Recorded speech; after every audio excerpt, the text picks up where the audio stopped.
What's going on, guys, and welcome back to the channel. Who's ready for today's start question? How many RMCs have you ridden, and which was your favorite? Over the course of 12 years since the addition of the new Texas Giant at Six Flags Over Texas, roller coaster manufacturer Rocky Mountain Construction has produced and/or updated 22 roller coasters worldwide, with 2 under construction today as of the making of this video. That said, you may have heard of rides like Steel Vengeance, Iron Rattler, Wonder Woman, Twisted Colossus, Zadra, etc. But what about lesser known RMCs? And I'm not saying they're completely unheard of, but due to their somewhat remote location, they receive less ridership, hence the reason I wanted to cover one today. Being considered the fastest wooden roller coaster in Europe and the second tallest wooden roller coaster in the world, today's coaster takes riders through 3 inversions and 12 airtime hills in under 2 minutes and reaches speeds of up to 70 miles per hour. However, it was almost torn down before it was ever able to open to the public, and its history is a bit of a rocky one. So what is it, and where did it come from? This is the story of Kolmården's Wildfire.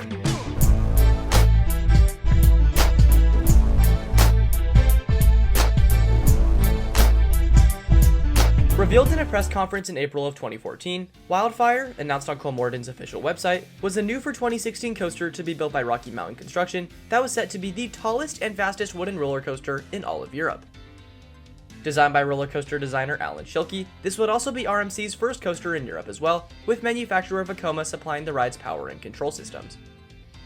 Initially, concept art showcased a ride nearly 185 feet tall with a length of over 4,000 feet, and following the final design of it, came to reality with the construction beginning shortly thereafter. The coaster then went up relatively smoothly and opened on time on June 28, 2016 at a cost of roughly $12 million. However, it was shortly after that things started going south, starting in October, just 4 months after it opened. Unfortunately, the coaster's permit for operation was revoked by the government, citing environmental concerns.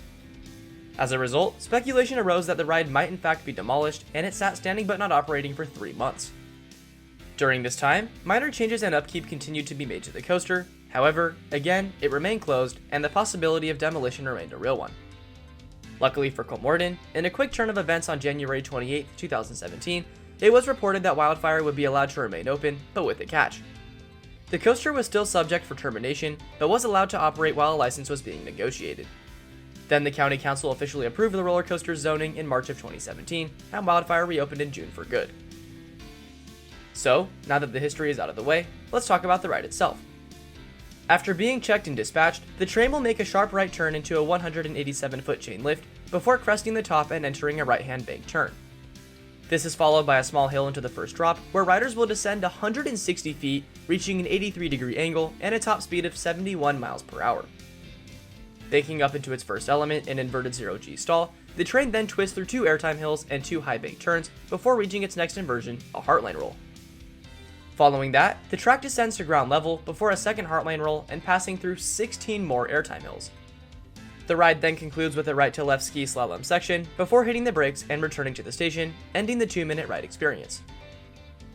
So, all that said, Wildfire sure does look like one heck of a ride, and between its unique first drop and interesting history, I can't wait to experience it for myself one day.